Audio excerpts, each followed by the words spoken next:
ಗ್ರಾಮ ಪಂಚಾಯತ್ ನೌಕರರ ವಿವಿಧ ಬೇಡಿಕೆಗಳನ್ನು ಈಡೇರಿಸುವಂತೆ ಒತ್ತಾಯಿಸಿ ಜಿಲ್ಲಾ ಪಂಚಾಯತ್ ಕಾರ್ಯಾಲಯದ ಎದುರುಗಡೆ ಜಗತ್ವೃತ್ತದ ಹತ್ತಿರ ಕರ್ನಾಟಕ ರಾಜ್ಯ ಗ್ರಾಮ ಪಂಚಾಯತ್ ನೌಕರರ ಸಂಘ ಜಿಲ್ಲಾ ಸಮಿತಿ ವತಿಯಿಂದ ಅನಿರ್ದಿಷ್ಟಾವಧಿ ಧರಣಿ ಸತ್ಯಾಗ್ರಹಕ್ಕೆ ಇಂದು ಚಾಲನೆ ನೀಡಲಾಗಿದೆ.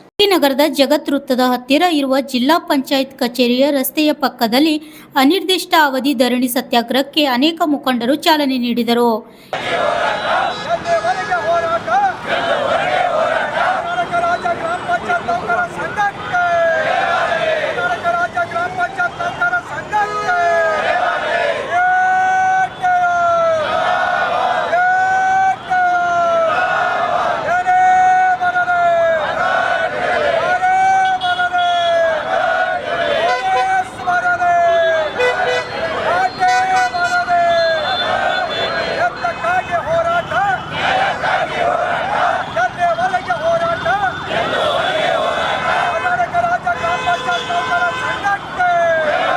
ಈ ಸಂದರ್ಭದಲ್ಲಿ ಅಧ್ಯಕ್ಷರಾದ ನಾಗರಾಜ್ ಜಿ ಬಂಗೂರ್ ಹಾಗೂ ಉಪಾಧ್ಯಕ್ಷರಾದ ಮಾರುತಿ ಸುಗ್ಲಾ ಅವರು ಮಾತನಾಡಿದರು.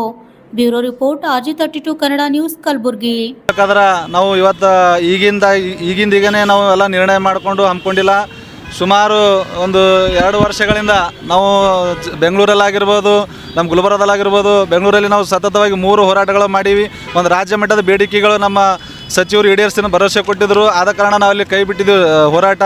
ಅದೇ ರೀತಿಯಾಗಿ ಸರ್ಕಾರದ ಆದೇಶಗಳಿದ್ದರೂ ಕೂಡ ಈ ನಮ್ಮ ಕಲಬುರಗಿ ಜಿಲ್ಲಾ ಪಂಚಾಯತಿಯಲ್ಲಿ ಏನಪ್ಪ ಅಂದ್ರೆ ಆದೇಶಗಳು ಯಾವುದೇ ರೀತಿಯ ಆದೇಶಗಳು ಮಾಡ್ತಾಯಿಲ್ಲ.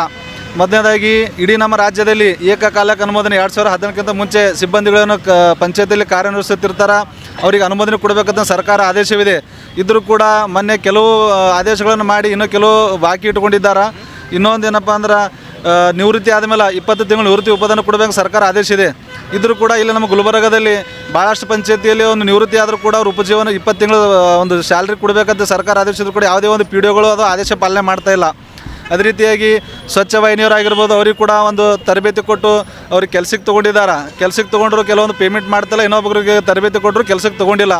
ಅವು ಕೂಡ ನಮ್ಮ ಜಿಲ್ಲಾ ಪಂಚಾಯತಿ ಹಂತದಲ್ಲಿದೆ, ಅದನ್ನು ಮಾಡಬೇಕಂತಿದೆ. ಅದೇ ರೀತಿಯಾಗಿ ನಮ್ಮದು ಮುಖ್ಯ ಇರೋದಪ್ಪ ಅಂದ್ರೆ ಬಡ್ತಿ ವಿಷಯ. ಈಗ ನಮ್ಮ ಕಾರ್ಯದರ್ಶಿಗಳಿದಾಗೆ ಈಗ ಸುಮಾರು ಒಂದು 3 ವರ್ಷಗಳಿಂದ ನಮ್ಮಲ್ಲಿ ಹುದ್ದೆಗಳು ಖಾಲಿ ಉಳ್ಕೊಂಡಿದ್ದಾವೆ. ಈಗ 12 ತಿಂಗಳಿಂದ ಅವು ಒಂದು ತಾತ್ಕಾಲಿಕ ಪಟ್ಟಿ ಹಚ್ಚಿ ಅಂತಿಮ ಆದೇಶ ಕೊಡಬೇಕು, ಆದೇಶ ಕೊಡ್ತಾಯಿಲ್ಲ. ಅದು ಬಿಟ್ಟು 37 ಹುದ್ದೆಗಳು ಬಿಟ್ಟು ಈಗ 42 ಹುದ್ದೆಗಳು ಪ್ರಸ್ತುತ ಮೊನ್ನೆವರೆಗೆ ಇಲ್ಲಿ ನಮ್ಮ ಜಿಲ್ಲಾ ಪಂಚಾಯತಿಯಲ್ಲಿ ಖಾಲಿ ಇದೆ. ಈಗ ಖಾಲಿ ಇರೋ ಹುದ್ದೆಗಳು ಕೂಡ ಅವ್ರು ತುಂಬ್ಕೋಬೇಕು, ಇದ್ದವರಿಗೆ ಬಡ್ತಿ ಕೊಡಬೇಕು. ಈಗ ಮೊನ್ನೆ ನಮ್ಮ ಸಿಬ್ಬಂದಿಗಳಲ್ಲಿ 3 ಜನ ತೀರ್ಕೊಂಡಿದ್ದಾರೆ. ಈಗ ಒಂದು ವೇಳೆ ಅವರಿಗೆ ನಾವು ಜಿಲ್ಲಾ ಪಂಚಾಯತಿಯವರು ಒಂದು ಆದೇಶ ಕೊಟ್ಟಿದ್ರಪ್ಪ ಅಂದ್ರೆ ಅವ್ರ ಮನೆಯಲ್ಲಿ ಸರ್ಕಾರಿ ನೌಕರಿ ಯಾರಿಗಾದರೂ ಕೊಡ್ತಿದ್ರು, ಅನುಕಂಪ ಆದ್ರ ಮೇಲೆ ಅವ್ರು ಸಿಗ್ತಿತ್ತು. ಈಗ ಅವರು ಕುಟುಂಬ ಬೀದಿಗೆ ಬರುವಂಥ ಪರಿಸ್ಥಿತಿಯಲ್ಲಿದೆ. ಅದೇ ರೀತಿಯಾಗಿ ನಾವು ಹೋದ 2 ತಿಂಗಳಿಂದ ಇಲ್ಲೇ ಜಿಲ್ಲಾ ಪಂಚಾಯತ್ ನಾವು ಹೋರಾಟ ಮಾಡಿದಾಗ ನಮ್ಮ ಮಾನ್ಯ ಕಾರ್ಮಿಕ ಅಧಿಕಾರಿಗಳು ಏನಪ್ಪ ಅಂದ್ರೆ ಒಂದು ವಾರದಲ್ಲಿ ನಿಮ್ಮ ಬೇಡಿಕೆ ಈಡೇರಿಸ್ತೀನಿ ಅಂತೇಳಿ ಜಿಲ್ಲಾ ಮಟ್ಟದಾಗ ಇದು ಮಾಡ್ತೀನಿ ಅಂತ ಹೇಳಿದ್ರು. ನಾವು 15 ದಿನ ಟೈಮ್ ಕೊಟ್ಟರು ಮಾಡಿಲ್ಲ. ಅದೇ ರೀತಿಯಾಗಿ ನಮ್ಮ ಜಿಲ್ಲಾ ಪಂಚಾಯತಿ ಕಡೆಯಿಂದ ಒಂದು RDPR ಕುಟುಂಬ ಎಲ್ಲ ಸಂಘ ವೃಂದದ ಕಡೆಯಿಂದ ಒಂದು ಸ್ಪೋರ್ಟ್ಸ್ ಇಟ್ಟಿದ್ರು. ಅದರಲ್ಲಿ ನಾವು ಕೂಡ ನಾವು ಸ್ಪೋರ್ಟ್ಸಿಂದ ಬೈಕಾಟಾಗಿ ಹೊರಗಡೆ ಉಳಿದಿದ್ದೆವು. ಅವಾಗ ಕೂಡ ಮಾನ್ಯ ಜಿಲ್ಲಾ ಪಂಚಾಯತ್ ಮುಖ್ಯ ಕಾರ್ಮಿಕ ಅಧಿಕಾರಿಗಳು ನಮ್ಮನ್ನು ಕರೆಸಿ ಮಾತುಕತೆ ಮಾಡಿ ನಿಮಗೆ ಒಂದು ವಾರದಲ್ಲಿ ನಾವೇನಪ್ಪ ಆದೇಶಗಳು ಮಾಡ್ತೀನಿ, ನನ್ನ ಮೇಲೆ ಭರವಸೆ ಇಡಿ, ನಾವು ನಿಮ್ಮ ಪರವಾಗಿದ್ದೇವೆ ಅಂತ ನಮಗೆ ಆಶ್ವಾಸನೆ ಕೊಟ್ಟಾಗ ನಾವು ಎಲ್ಲರೂ ಒಗ್ಗಟ್ಟಾಗಿ ಮತ್ತು ಸ್ಪೋರ್ಟ್ಸಲ್ಲಿ ಭಾಗಿಯಾಗಿದ್ದೇವೆ ಕ್ರೀಡಾಕೂಟದಲ್ಲಿ. ಅದು ಆದರೂ ಕೂಡ ಅದು ಆಗಿ 2 ತಿಂಗಳಾದರೂ ಕೂಡ ಇಲ್ಲಿವರೆಗೂ ಕೂಡ ನಮ್ಮ ಕಾರ್ಮಿಕ ಅಧಿಕಾರಿ ಯಾವುದೇ ರೀತಿ ನಮ್ಮ ಸಿಬ್ಬಂದಿ ಪರವಾಗಿ ನಿಲ್ತಾಯಿಲ್ಲ, ನಮಗೆ ಮಾತು ಕೇಳ್ತಾಯಿಲ್ಲ. ಏನಾದರೂ ಕೇಳಿದ್ರೆ ಒಂದು ವಾರದಲ್ಲಿ ಮಾಡ್ತೀವಿ, ಲೋಪದೋಷಗಳು ಸರಿಪಡಿಸಿ ಅಂತ ಒಂದು ಸರ್ಕಾರದ ಆದೇಶ ಇಟ್ಟುಕೊಂಡು ಸೀನಿಯರಿಟಿ ಪ್ರಕಾರ ಇಲ್ಲಿ ನಮ್ಮಲ್ಲಿ ಬಡ್ತಿ ಕೊಡಬೇಕಾದ್ರೆ 3 ವರ್ಷ ತೊಗೋತಾರೆ ಅಂದ್ರೆ ಇದು ಜಿಲ್ಲಾ ಪಂಚಾಯತಿ ಇದು ನಮಗೆ ಭಾಳ ಅನ್ಯಾಯ ಮಾಡ್ತದೆ ಸಿಬ್ಬಂದಿಗಳಿಗೆ. ಅದಕ್ಕೆ ನಾವು ಅರ್ಜಿಸ್ ಧರಣಿ ಮುಖಾಂತರ ಈ ಜಿಲ್ಲಾ ಪಂಚಾಯತಿ ಮುಂದೆ ಆದೇಶ ಕೊಡುವವರೆಗೂ ನಾವು ಯಾರೂ ಎದ್ದು ಹೋಗಲ್ಲ. ಈ ಜಿಲ್ಲಾ ಪಂಚಾಯತ್ ಮುಂದೆ ಇಲ್ಲೇ ಹೋರಾಟ ಮಾಡ್ತೀವಿ ಅಂತ ಹೇಳ್ತೀನಿ. ನನ್ನ ಹೆಸರು ನಾಗರಾಜ್ ಜಿ ಬಂಗೂರ್ ಅಂತ. ಸರ್ ನಾವು ಯಾರು ಹೋಗಲ್ಲ, ಇಲ್ಲೇ ಮಕ್ಕೋತೀವಿ ಸರ್, ಇಲ್ಲೇ ಎದ್ದು ಬಿಡ್ತೀವಿ. ಆದೇಶ ಕೊಡೋರು ಯಾರು ಎದ್ದು ಹೋಗಲ್ಲ, ಎಲ್ಲ ನಾವು ನೋಡ್ಕೋತೀವಿ. ನೋಡಿ ನಾಳೆ ತಾಲೂಕು ಹೋಗಿರ್ತೀವಿ, ಎಲ್ಲ ನಮ್ಮ ಪಂಚಾಯತಿಗಳೆಲ್ಲ ಕಾರ್ಯಗಳು ಸ್ಥಗಿತ ಮಾಡಿ ಕುಂದಿರ್ತೀವಿ ಸರ್. ಈಗ ನಾವೆಲ್ಲ ಕಾರ್ಯಗಳು ಚಟುವಟಿಕೆ ಇಟ್ಟು ಜನರಿಗೆ ತೊಂದರೆ ಆಗ್ಬಿಡೋದು ಬೇಸಿಗೆ ಕಾಲದ ಅಂತೇಳಿ ಅವರಿಗೆಲ್ಲ ಸರ್ವಿಸ್ ಕೊಟ್ಟು ನಾವು ಸ್ಟ್ರೈಕಿಗೆ ಬಂದಿದ್ದೀವಿ.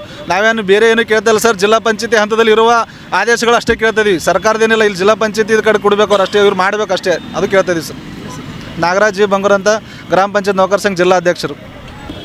ಕರ್ನಾಟಕ ರಾಜ್ಯ ಗ್ರಾಮ ಪಂಚಾಯತ್ ನೌಕರರ ಸಂಘ CITU ಜಿಲ್ಲಾ ಸಮಿತಿಯಿಂದ ಈ ಹೋರಾಟ ಮಾಡ್ತಿರೋ ಕಾರಣ ಏನಂದ್ರೆ 3 ವರ್ಷ ಆಯ್ತು ರೀ ನಮ್ಮದು ಪ್ರಮೋಷನ್ ಬಿಲ್ ಕಲೆಕ್ಟ್ರ್ ಮತ್ತು DOಗಳದ್ದು ಪ್ರಮೋಷನ್ ಸೆಕ್ರೆಟ್ರಿ ಗ್ರೇಡ್ 2 ಆಮೇಲೆ SDA ಪ್ರಮೋಷನ್ ಕೊಡ್ಬೇಕಾದ್ರೆ ತಾತ್ಕಾಲಿಕ ಪಟ್ಟಿ ಪ್ರಚುರಪಡಿಸಿ 18 ತಿಂಗಳ ಮೇಲೆ ಐತ್ರಿ. ಇನ್ನೂವರೆಗೂ ಅವ್ರ ತಪ್ಪು ಇವ್ರ ಮೇಲೆ, ಇವ್ರ ತಪ್ಪು ಅವ್ರ ಮೇಲೆ, ಅದು ಬರೋಬರಿಲ್ಲ ಇದು ಬರೋಬರಿಲ್ಲ ಅಂತ ಇದೆ ಸತಾಸ್ಗತನ ಮಾಡ್ರೆ ಮಾಡಿದ್ರೆ ಒಂದು 5 ನಿಮಿಷದಾಗ ಆಗೋ ಕೆಲಸ ಈಗ 1.5 ವರ್ಷ ಆದ್ರೂ ಮಾಡವಲ್ರಿ ಅವರು. ಅದಕ್ಕಾಗಿ ಆಮೇಲೆ ನಾವು ವಸೂಲಿಗೆ ಕರ್ನಾಟಕದಾಗ ಇಡೀ ಇಂಡಿಯಾದಾಗೆ ನಂಬರ್ 1 ವಸೂಲಿಯಲ್ಲಿ ಪಂಚಾಯತ್ ರಾಜ್ ಇಲಾಖೆ ಒಳಗೆ ನಾವು ಕರ್ನಾಟಕದಾಗ ಫಸ್ಟ್. ಕರ್ನಾಟಕದೊಳಗೆ ನಮ್ಮ ಕಲಬುರಗಿ ಫಸ್ಟ್ ಆದ್ರಿ. ಆದ್ರೂ ವಸೂಲಾತಿ ಒಳಗೆ 40% ಪೇಮೆಂಟ್ ಇಲ್ಲಿವರೆಗೂ ಯಾವ ಪಂಚಾಯತ್ಯಾಗೂ ಮಾಡಿಲ್ಲ ರೀ. ಆ CO ಸರ್ ಆರ್ಡ್ರ್ ಆದ್ರಿ, ಆಮೇಲೆ ರಾಜ್ಯ ಆಯುಕ್ತರು ಆದೇಶನ ಇದ್ರೂ ಯಾರೂ ಮಾಡಲಾಗ್ಯಾರ ರೀ. ಆಮೇಲೆ ಇದು ಪ್ರಮೋಷನ್ ಈಗ ಈ ಪ್ರಮೋಷನ್ ಅಲ್ಲದೆ ಇನ್ನೂ 46 ಸೀಟ್ ಖಾಲಿ ಅವ್ರಿ. ಈಗ ಈ ಪ್ರಮೋಷನ್ ಕೊಟ್ಟರೆ ಮುಂದೆ ಅವನು ಕರಿಬೇಕು ರೀ. ಇವನು ಮಾಡವಲ್ರಿ, ಅವರು ಮಾಡವಲ್ರಿ. ಈ ಜಿಲ್ಲಾ ಪಂಚಾಯತಿ ಒಳಗೆ ಎಲ್ಲ ಜಿಲ್ಲಾ ಪಂಚಾಯತಿ ಕರ್ನಾಟಕದಾಗ ಅನುಮೋದನೆ ಕೊಟ್ರಿ. 31/10/2017 ಮುಂಚಿತವಾಗಿ ಯಾರು ಕೆಲಸ ಮಾಡ್ತಾರೆ ಅವ್ರಿಗೆಲ್ಲ ಮಂದಿಗೆ ಏಕಕಾಲಕ್ಕೆ ಅನುಮೋದನೆ ಕೊಡ್ತಾರೆ. ಈ ಜಿಲ್ಲಾ ಪಂಚಾಯತಿ ಒಳಗೆ ಒಂದು ಪಂಚಾಯತಿಗೆ ನಾವು ಜನಸಂಖ್ಯೆ ಆಧಾರ ಮೇಲೆ ಕೊಡ್ತೀವಿ, ಅದು ಕೊಡ್ತೀವಿ ಅಂತ CO ಅವ್ರು ವಿನಾಕಾರಣ ಸದಾಸ್ಕೊತ ಅನುಮೋದನೆ ಕೊಡಲಾಗ್ಯಾರ ರೀ.